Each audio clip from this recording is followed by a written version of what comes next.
오늘 제가 좀 안타깝지만 우리가 꼭 알아야 할 이야기를 하나 가져왔습니다.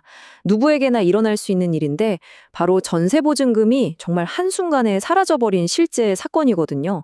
이 이야기를 통해서 여러분의 소중한 자산을 어떻게 지킬 수 있는지 그 중요한 교훈을 한번 알아보겠습니다.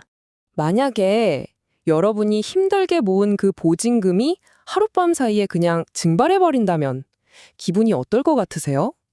상상만 해도 끔찍한데 최근에 한 세입자에게는 이 질문이 현실이 되어버렸습니다.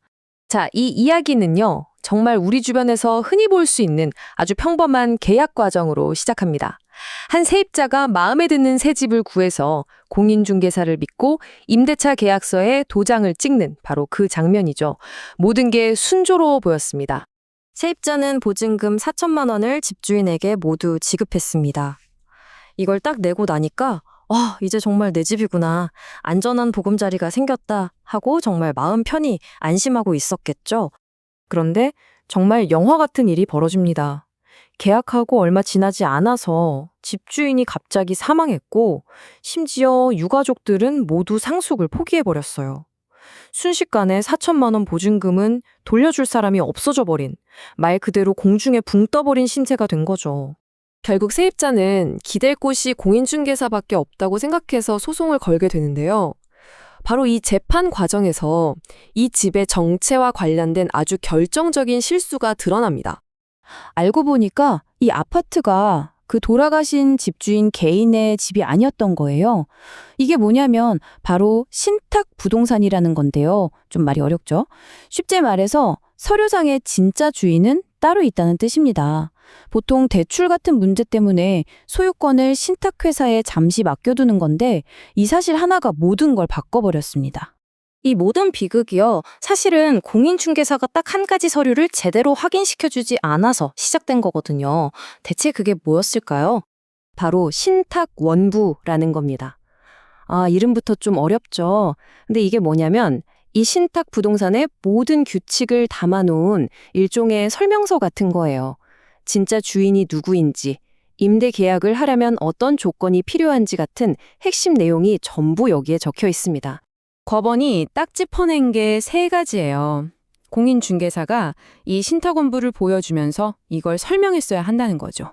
첫째, 진짜 집주인은 신탁회사다. 둘째, 이 계약이 진짜 효력이 있으려면 신탁회사의 서면 동의가 꼭 필요하다. 그리고 셋째, 나중에 보증금 돌려줄 책임은 신탁회사가 아니라 계약한 그 집주인 개인한테만 있다. 이 3가지요. 그래서 법원이 이번 판결을 통해서 아예 기준을 딱 세워버립니다. 부동산 전문가라면 이 정도는 책임져야 한다 하고 말이죠. 법원 판결문에 이런 말이 나와요. 선량한 관리자의 주의 의무. 이게 무슨 말이냐면 그냥 이거 신탁 부동산이에요 라고 툭 던지는 걸로는 안 된다는 거예요. 전문가라면 그 말이 세입자한테 어떤 위험이 될 수 있는지 구체적으로 풀어서 설명해 줬어야 한다는 거죠. 결국 법원도 공인중개사가 이 위험을 제대로 설명하지 않은 책임을 인정했습니다. 자, 그럼 이제 세입자가 돈을 돌려받겠구나 싶으시죠? 근데 여기서 이야기가 끝나지 않습니다. 반전이 있어요. 이 사건이 정말 흥미로운 지점이 바로 여기부터입니다.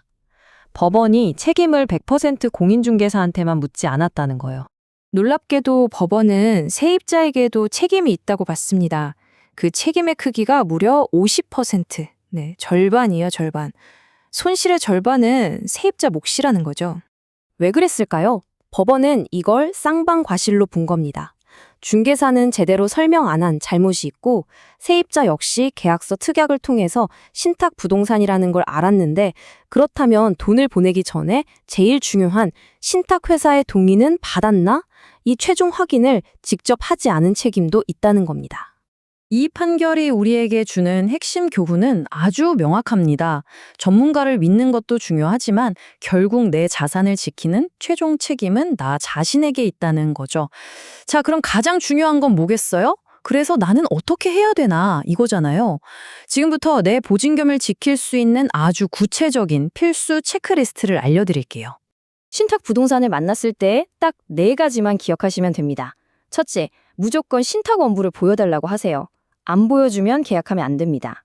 둘째, 신탁 원부를 받으면 진짜 주인이 누군지 보세요. 개인이 아니라 무슨 신탁회사 이렇게 되어 있을 겁니다. 셋째, 그 안에 적힌 임대 조건을 꼼꼼히 읽어보세요. 그리고 마지막, 제일 중요한 넷째, 돈 보내기 전에 꼭 신탁회사의 서면 동의를 직접 받아야 합니다. 이 네 단계가 여러분의 보증금을 지켜줄 가장 확실한 방법입니다. 결국 이 사건이 우리한테 던지는 메시지는 아주 명확합니다. 우리가 전문가에게 많은 걸 의지하지만 내 소중한 자산을 지키는 마지막 방어선은 바로 나 자신이라는 거죠. 여러분의 자산, 여러분 스스로 잘 지키고 계신가요?